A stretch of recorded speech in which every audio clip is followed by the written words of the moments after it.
You kind of mentioned two guys that have a really big fight coming up, Ryan GArcia and Tank Davis. Obviously, Tank has fought at 140 before, but how do you actually see that fight going between Tank and Ryan GArcia?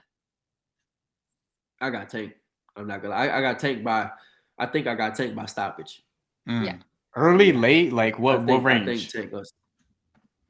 I don't never pick the rounds. I just think that I think Tank will stop him. It probably be in the later rounds. I don't think the early rounds is not like that. I think Tank gonna stop him. Um, what I see in Ryan Garcia is confidence, but I think false confidence. I think I think he sees. I think it's real confidence. You have to be confident, but you have to have that certain level of confidence. I think it's.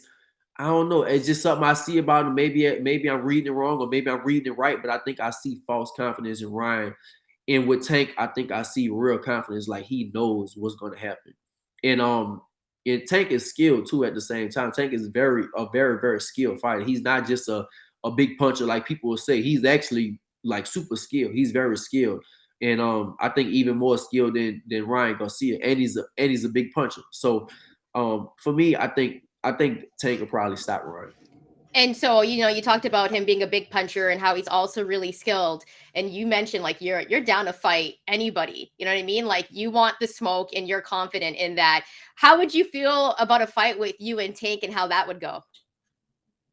I love that fight. Yeah. I love that. I've been me and Tank been going at it for what I'm saying. We went back and forth on social media a couple of times, but I definitely listen. I definitely love that fight. I hope that fight can happen one day. If he beats Ryan, which I think he would, maybe he comes to 140 and tries to fight for a belt. But I think that'll be a real big fight. It'll be a huge fight. So you know, we'll see what happens. Yeah, it's a massive fight. And I want to stick with 140 because like Bryan and I have always talked about how you're the best at 140. Like we have like debates about the rankings and we always stack you on top. But it's crazy because when you talk to a boxing fan that's I guess a casual boxing fan and you talk about 140 like they always talk about like Teofimo Lopez or Jose Ramirez and sometimes your name is like left out of there and it's crazy to us because you're arguably the best in the Mm. division. Like how does that make you feel and does that motivate you more to kind of go out there and just like whoop everyone's ass? Yeah, for sure, for sure, for sure. Yeah, it's just it makes me, it's the chip on the shoulder type of thing. I know I'm not as popular as I should be, and maybe it's my fault, maybe it's the promotion fault.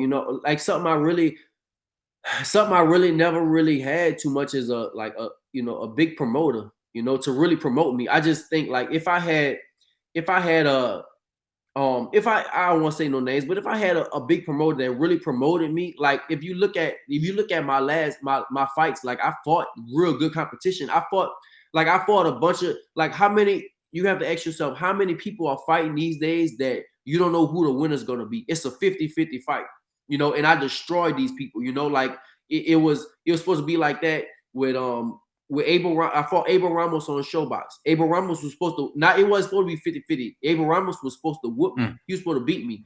I whooped him. I destroyed him. Joel Diaz. It was a 50-50 fight. Joel Diaz. They thought he was gonna whoop me. Yeah. Same thing. Destroy him in 2 rounds. Jose Zapata. It was a 50-50. Yeah.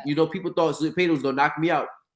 Beat him. I won't say Undango too much. They got Terry Flanagan. He's in there, but I won't say it's 50-50. Undango, Relic, those guys too. I like you gotta look at my resume. Like I beat a lot of really good fighters, but it's just, people don't know about it. It don't, it is what it is. But for me, it just keep a chip on my shoulder. That's all. I just keep a chip on my shoulder and just keep grinding. Keep grinding. Cause I like obviously you want to be popular, you want to be famous, but I don't do it for that. I really love boxing. Like I really do. I study boxing. I love it. I read about it. I train every single day, fight or no fight. I'm training. I'm training to get better. So, um, I think that everything is gonna work out the way it's supposed to.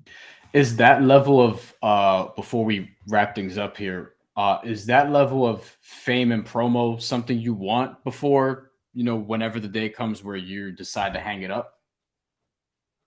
Yeah, for sure. I mean, I think like I compare myself with somebody like a Marvin Hagler. Mm. He didn't get he didn't get his recognition for so long. You know, he had to have the fight, really the fight with Tommy Hearns, really to boost his career up. And I think I'm gonna have that. I really think I'm gonna have that one day. It's gonna be somebody that's, you know, a huge name. It might be like a Tank. It might be a Ryan. It might be a, you know, somebody with a big name in that, you know, I just dismantle, and then they're gonna be like, then it's I think that's when it's gonna come, you know. So hey, I'm not, you know, for me, I'm not worried. I don't do it for the fame. I do it because I love the sport. I do like that Marvin Hagler comparison a lot. Yes.